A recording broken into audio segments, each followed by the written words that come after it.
एक दिन बुद्ध घर के बाहर भीख मांगने पहुंचे। जैसे ही उसने दरवाजा खटखटाया, किसी महिला ने आकर खोला और बुद्ध को देखकर बोलने लगी, यह क्या, यह भिखारी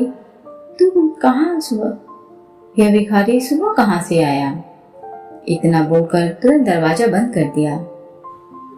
और उस महिला का एक पड़ोसी दूर से इस तमाशे को देख रहा था। वो भी बुद्ध का विरोधी था। स्वाभाविक रूप से उसे यह देखकर कुछ ज्यादा ही मजा आता था, इसलिए उसने भी बोला, बहुत बढ़िया। अगले दिन बुद्ध ने फिर उसी दरवाजे पर दस्तक दी। इस बार बुद्ध को देखकर महिला फिर से गुस्सा हो गई और बुद्ध पर कचरा फेंक दिया। और उस महिला का वही पड़ोसी आज भी तमाशा देख रहा था। स्वाभाविक रूप से बुद्ध का ऐसा अपमान देखकर वो बहुत प्रसन्न हुआ।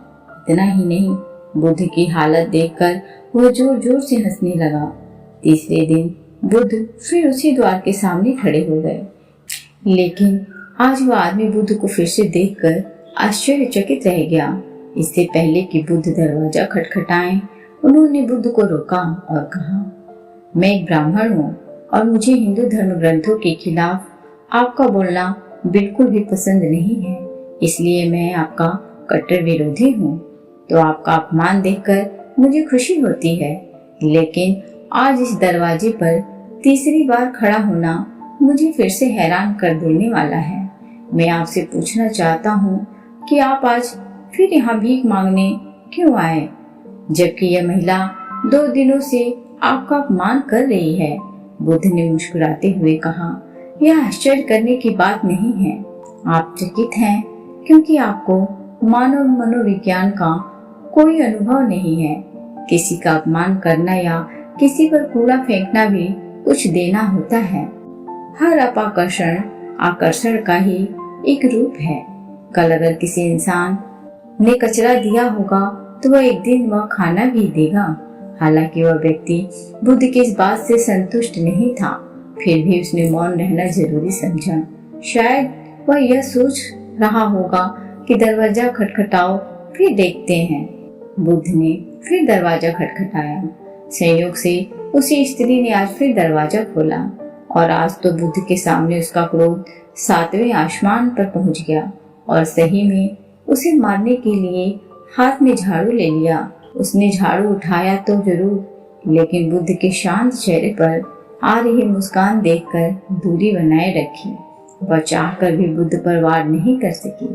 वो बुद्ध के चेहरे पर रही शुद्ध मुस्कान से इतनी प्रभावित हो गई कि उसने झाड़ू फेंक दी और तुरंत अंदर भाग गई और बुद्ध को देने के लिए रोटी ले आई।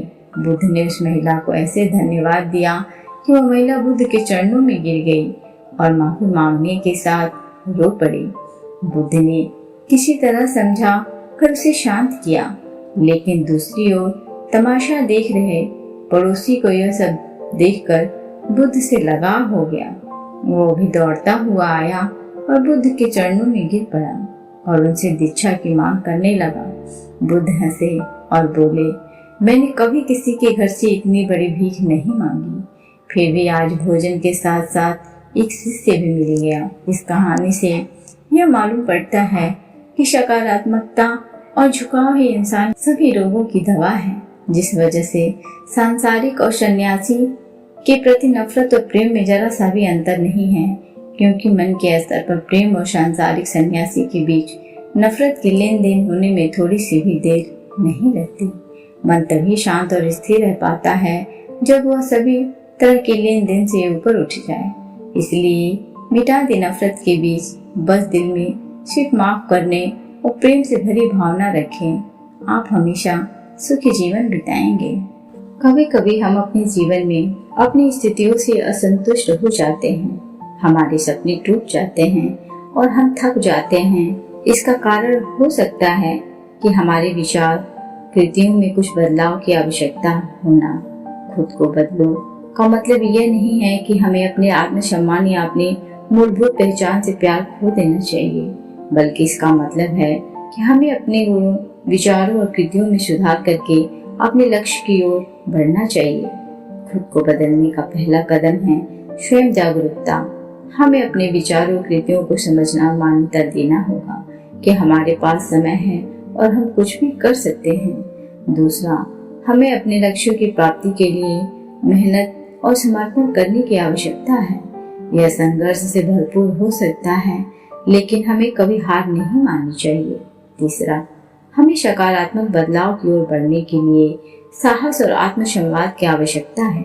हमें अपने आत्मसंवाद के माध्यम से अपने विचारों को साफ करना होगा और नई दिशाओं में आगे बढ़ने के लिए प्रेरित करना होगा। आपकी शक्ति और क्षमताओं का सही तरीके से उपयोग करने का समय आ गया है और खुद को बदलो, यानी आप अपने जीवन की दिशा में सकारात्मक बदलाव करो जो आप सच में कर सकते हैं।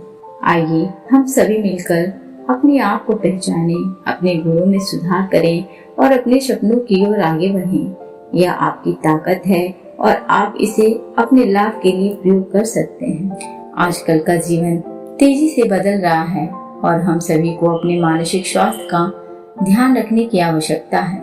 सकारात्मक मानसिकता और सही मनोबल रखना हमारे जीवन में सफलता प्राप्त करने के लिए बहुत महत्वपूर्ण है। आजकल का जीवन तेजी से बदल रहा है।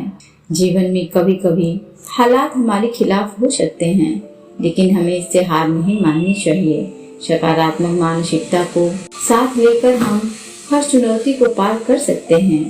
हमें अपने आत्मसंवाद में सकारात्मकता को बनाए रखना चाहिए और हर दिन को एक नए आरंभ का मौका समझना चाहिए। जीवन के सभी पहलुओं को स्वीकार करते हुए हमें आगे बढ़ना चाहिए। अगर हमारे मन में सकारात्मकता है तो हम अपने लक्ष्यों की ओर बढ़ सकते हैं, चाहे जो भी हो। आत्मसमर्पण और सकारात्मक मानसिकता ही हमें अपने सपनों को हकीकत में बदलने में सहारा देगी। तो दोस्तों, आइए हम सभी मिलकर सकारात्मकता की ऊर्जा को अपने जीवन में लाएं और हर कदम पर खुद को मजबूत बनाएं। हम सभी महान हैं और हमें अपनी महानता को पहचानने का समय आ गया है। दोस्तों, अगर ये ऑडियो पसंद आई हो प्लीज इसे अपने दोस्तों के साथ शेयर करना ना भूलें। साथ ही वीडियो को लाइक और चैनल को सब्सक्राइब करना ना भूलें। तब तक के लिए थैंक्स फॉर वॉचिंग।